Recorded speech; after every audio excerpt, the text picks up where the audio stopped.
چوتھا شعر ہے یہ، احمد الدین قاسمی کی نعت ہے۔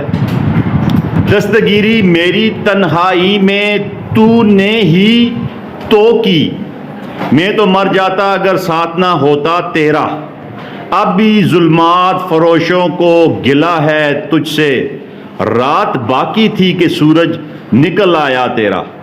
دستگیری کہتے ہیں مدد کو، امداد کو، تنہائی کہتے ہیں اکیلے پن کو۔ میں تو مر جاتا، میں ختم ہو جاتا، میں فنا ہو جاتا اگر ساتھ نہ ہوتا تیرا، اگر تیری مدد نہ ہوتی۔ نبی کریم صلی اللہ علیہ وسلم سے شاعر کہہ رہا ہے کہ اگر آپ کی مدد، آپ کی امداد نہ ہوتی تو میں مر جاتا۔ اگلا شعر ہے، اب بھی ظلمات فروشوں کو گلہ ہے تجھ سے، یعنی کہ اندھیرے پھیلانے والے لوگ اب بھی اے نبی تجھ سے گلہ کر رہے ہیں۔ رات باقی تھی کہ سورج نکل آیا تیرا، اب بھی اندھیرے باقی تھے کہ تیرا نور چاروں طرف پھیل گیا۔ اب اس کی تشریح کو دیکھتے ہیں۔ شاعر کہتا ہے کہ میری ہر مشکل میں مدد اے نبی کریم صلی اللہ علیہ وسلم آپ نے کی۔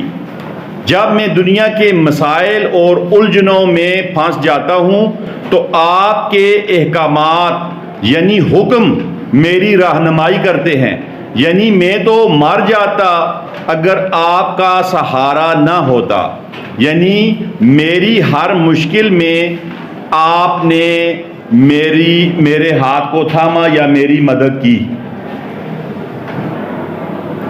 اس سے مراد یہ نہیں ہے کہ کوئی نبی صلی اللہ علیہ وسلم آئے اور آ کے انہوں نے شاعر کا ہاتھ پکڑ لیا۔ ہاتھ پکڑنے سے مراد ہے کہ نبی صلی اللہ علیہ وسلم نے ایسے احکامات، ایسے حکم ہمیں بتائے ہوئے ہیں جو انسان کی رہنمائی کرتے ہیں۔ بہت سے لوگ دل برداشتہ ہوتے ہیں جب پریشانیوں سے، تو وہ کہتے ہیں ہم اپنے آپ کو ختم کر دیں، خودکشی کر لیں، لیکن اسلام کیا کہتا ہے؟ نہیں، ایسا نہ کرو، ہجرت کر لو، اس جگہ کو چھوڑ دو، تمہارے حالات بدل جائیں گے۔ اب یہ ہمارے پاس وجہ آ گئی ہے کہ جب پریشانیاں ہوں تو پریشانیوں پر کڑنے کے بجائے، خودکشی کرنے کے بجائے اپنی جگہ تبدیل کر لو۔ اس جگہ سے جب آپ ہٹ کے دوسری جگہ جائیں گے آپ کی پریشانیاں ختم ہو جائیں گی۔ اب دوسرا شعر جو تھا اس کو ذرا دیکھیں کہ اب بھی ظلمات فروشوں کو گلہ ہے تجھ سے، گلہ ہے، شکوہ ہے۔ ظلمات فروش اندھیرے پھیلانے والے لوگ، دنیا میں دو طرح کے لوگ ہیں، ایک اندھیرے پھیلانے والے، ایک روشنی پھیلانے والے، ایک ظلمت اور دوسرے نور والے۔ نور والے کون سے لوگ ہیں؟ جنہوں نے نبی صلی اللہ علیہ وسلم کا ساتھ دیا اور نبی صلی اللہ علیہ وسلم کے حکم پر چلے۔ اس شعر کی تشریح ہے، شاعر کہتا ہے دنیا میں نبی صلی اللہ علیہ وسلم سے پہلے کوئی حقوق و فرائض نہیں تھے، کوئی قاعدہ نہیں تھا، کوئی قانون نہیں تھا، کوئی حدود و قیود نہیں تھی، ہر طاقتور اپنی منمانی کرتا تھا۔ آپ نے ان تمام اندھیروں کو ختم کیا، کاٹ پھینکا، اور ان اندھیروں کی جگہ روشنی کو یا نور کو پھیلا دیا۔ کیسے پھیلا دیا؟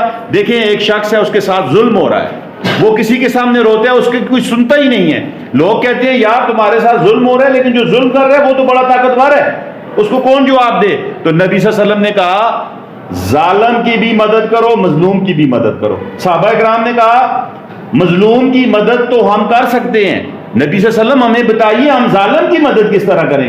تو آپ صلی اللہ علیہ وسلم نے کہا کہ آپ اس کے ہاتھ کو روکیں تاکہ وہ ظلم نہ کرے۔